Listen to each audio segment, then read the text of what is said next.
Hello बच्चों, चलिए प्रश्न पढ़ते हैं। तो प्रश्न में दिया गया है स्व अनिश्चितता रिक्तस्थान परागण के लिए एक अनुकूलन है। तो इस प्रश्न की मुख्य अवधारणा के बारे में हम जान लेते हैं। तो यहाँ लिखते हैं मुख्य अवधारणा। इस प्रश्न की मुख्य अवधारणा है हमारे पास पर परागण के लिए पादपों में अनुकूलन। तो लिखते हैं पादपों में अनुकूलन। पादप जो है ये पर परागण के लिए अपने अंदर अनुकूलन विकसित करते हैं, क्योंकि लगातार स्व परागण के कारण उनकी जनन क्षमता, उत्पादकता तथा गुणवत्ता में कमी आती है। इसे अंतः प्रजनन अवसादन कहते हैं। तो अंतः प्रजनन अवसादन को खत्म करने के लिए, इसके प्रभाव को खत्म करने के लिए वे अपने अंदर पर परागण के लिए अनुकूलन विकसित करते हैं। तो सबसे पहले हम जान लेते हैं पर परागण होता क्या है। परागकणों का परागकोश से निकलकर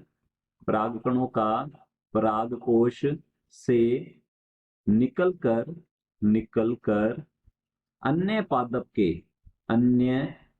पादप के पुष्प की वर्तिकाग्र पर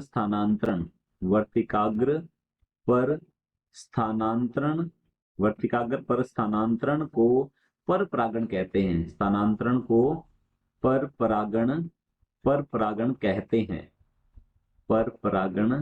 कहते हैं। तो ये होता है पर परागण। तो पादपों ने जो अनुकूलन विकसित किए हैं उनके बारे में हम चर्चा कर लेते हैं। एक तो होता है विषम वर्तिकात्व। तो लिखते हैं विषम वर्तिकात्व, अर्थात जो यहाँ पर वर्तिका होती है उसकी लंबाई भिन्न भिन्न हो जाती है, जिससे कि एक पुष्प जो कि द्विलिंगी होने पर भी उसके अंदर स्व परागण संभव नहीं हो पाता है। दूसरा अनुकूलन हो जाएगा स्व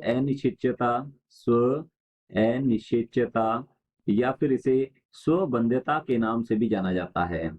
स्व अनिश्चितता के बारे में हम समझ लेते हैं। इसमें हम कह सकते हैं कि जनन क्षम या फिर क्रियाशील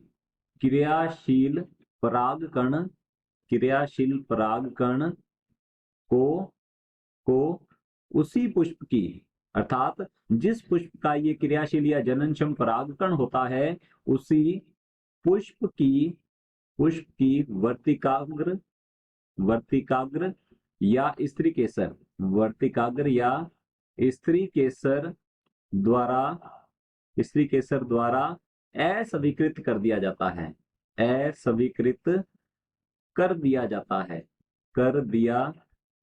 है, जिससे कि स्व परागण नहीं हो पाता। तो ये पर परागण का एक अनुकूलन है।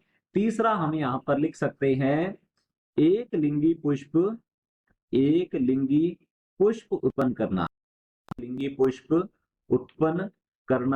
ये भी प्रकार पर परागण के लिए अनुकूलन होता है। यहाँ पर दिया गया है स्व अनिश्चितता रिक्तस्थान परागण के लिए एक अनुकूलन है। तो पर परागण का ये अनुकूलन होता है स्व अनिश्चितता। तो हमारा जो प्रश्न का उत्तर रहेगा ये रहेगा स्व अनिश्चितता पर परागण। तो यहाँ लिख सकते हैं, यहाँ आ जाएगा हमारे पास पर परागण। स्व अनिश्चितता पर परागण के लिए एक अनुकूलन होता है। आशा करता हूं आपको समझ में आया होगा। धन्यवाद।